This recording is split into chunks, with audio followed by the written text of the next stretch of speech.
Well, even after having an action-packed trade deadline, the Lakers are still not done making moves yet. Earlier today, they made a new addition to their team, kind of an old addition and rather a reacquisition to their team, that being with Jordan Goodwin, signing him to a two-way contract and waiving current two-way contract Armel Traore to pick him up.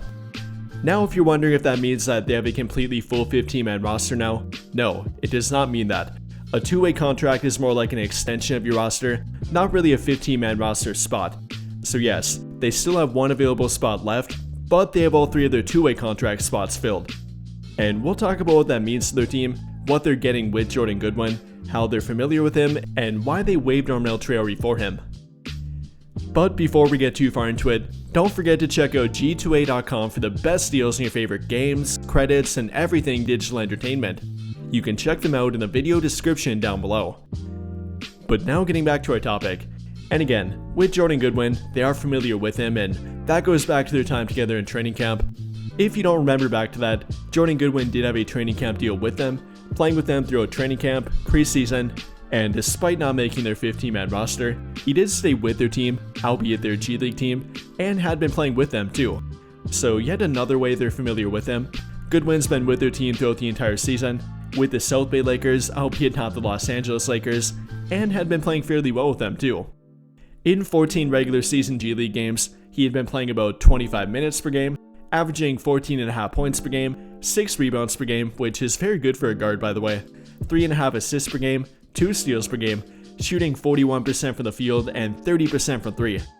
So a little bit up and down here, but they are very familiar with Jordan Goodwin, and that's the primary reason why they gave him that two-way contract.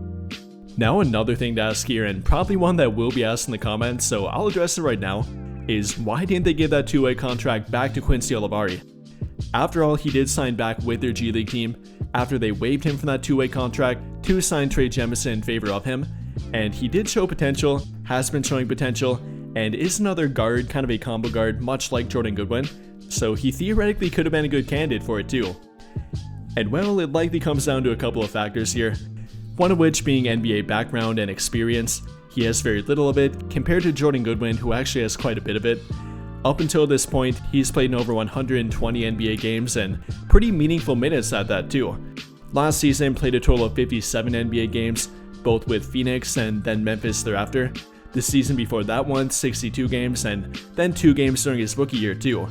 So again, definitely NBA background here, not simply garbage time like Quincy Olivari's only played, but actual NBA minutes, and even for a couple of decent teams too. One of which being Phoenix last season, maybe not the best team, but a playoff team nonetheless, and then Memphis as well. So between that, and proving to be an NBA level defender and playmaker on top of it, that's very likely why they picked Jordan Goodwin over Quincy Olivari. And well, I'm not saying they should have done that, not saying they shouldn't have done that, but I get why they did it. If they would end up needing him, it's good to have an NBA background and something you can point to with him, to say that, yeah, he can fill that kind of role for them, he can be a good point of attack defender, not a liability on defense, and then even can play some point guard for them too. In his NBA minutes, he had averaged about 3 assists per game in only about 18 minutes per game, or per 36-minute average about 5.5 assists per game to only 1.9 turnovers per game too. So he can play point guard for them, could be a backup playmaker for them, can even run an offense a little bit, more of a primary initiator rather than primary playmaker, but he can be that backup ball handler for them and a backup point guard with good defensive ability with it. Now I'm not going to call him an elite defender, but he definitely is a pretty good defender, definitely tries hard on defense, and that's something they need more of in their backcourt. I mean, if Gabe Vincent would ever get hurt, they would really be lacking defense in their backcourt. Currently their backcourt is made up of guys like Austin Reeves, Luka Doncic, Shake Milton, and not really a bunch of defense there. I mean, they're not terrible defenders, but definitely not great defenders, and if Gabe Vincent would get hurt, that would definitely leave them with a lack of a good point of attack defender. So with that being said here, I get why they picked Jordan Goodwin, especially compared to Quincy Olivari. Simply for this season and what he can do for their team right now, I'd pick Jordan Goodwin. He's more proven, he can help their team a little bit more if they need it. But if you're talking about a long-term standpoint, then yes, I obviously would go Quincy Olivari, and I hope they keep him around and definitely do consider him for a two-way contract again in the future. However, it's not like Jordan Goodwin will be or should be a rotation player for their team. He'll kind of be the backup to their backup, meaning their backup Gabe Vincent right behind him, and as you can see on my depth chart here, Gabe Vincent is a backup to their point guard, whether that be Luka Doncic, LeBron James, Austin Reeves, whoever you want to call it. He will be the backup to their current backup. So aka more like emergency depth rather than a true rotational player for them, and that does come down to a few reasons too. One of which being 3-point shooting. Up until this point has not shown much reliability from the 3-point line. Last season only shot about 30% from 3 on about 2.5 attempts per game, and that's not very good. But there is a little bit of 3-point shooting upside with him. You have to look to the corner for that, but if you do, you'll find that he's shooting about 42% on corner 3s. So if he's not being your primary ball handler or primary initiator, stick him in the corner and he might give you some 3-point shooting value from there. Maybe not from the wing or from the point of attack, but he can be a decent corner 3-point shooter, and that's kind of what they'd replicate with Gabe Vincent if you'd ever get hurt or simply miss a game. A point guard that can initiate their offense and then play off the ball a little bit with good point of attack defense.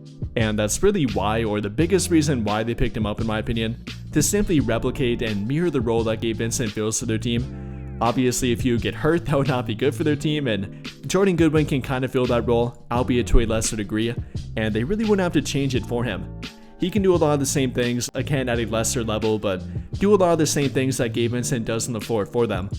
Obviously not the 3-point shooting to that level, but can play off the ball in the corner, can play that good point of attack defense, is a pretty good screen navigator, simply gives a lot of effort on defense, and then doesn't really have to do much offensively other than bring the ball up the court and then go to the corner and be a good off-ball cutter. But then for why they waived Armel Traore, not to say that he was playing bad for them or doesn't have potential, but if you take a look at their depth chart, it's really not that hard to figure out. I mean, right now they have an abundance of power forwards ahead of him, not only guys like LeBron, Rui Hachimura, Dorian Finney-Smith, and Jared Vanderbilt, all of which are way ahead of him, but then even guys like Markieff Morris, Maxi Kleber if you'd ever come back and get healthy, Christian Wood if you'd ever come back and get healthy, and then the center spot, obviously they traded for Mark Williams, Jackson Hayes is ahead of him, even Christian Koloko and Trey Jemison. So no matter if you're talking about power forward or center, there's a good 4 or 5 guys ahead of him, and therefore they don't really need him. And with all of that being said here, I hope that clears it up for you if you're confused about what they did and why they signed Jordan Goodwin. No, they did not completely fill their 15-man roster. They could still sign a free agent, whether that be a currently available free agent or maybe an upcoming buyout candidate. Yes, they can still do that. But even with that, they got more guard depth behind Gabe Vincent, and Shake Milton, Austin Reeves, however you want to name ahead of him, with Jordan Goodwin, and from that standpoint, I'm in favor of it. But what do you guys think? How do you feel about the addition of Jordan Goodwin and why the Lakers made this move? Let me know your thoughts in the comments down below. But I think that'll pretty much do it for this one, and if you enjoyed the video, then I would greatly appreciate it if you dropped a like, subscribe to the channel if you have not already, and hit that notification bell to never miss out when I upload a video. But as always, thank you for watching and have a great day or night.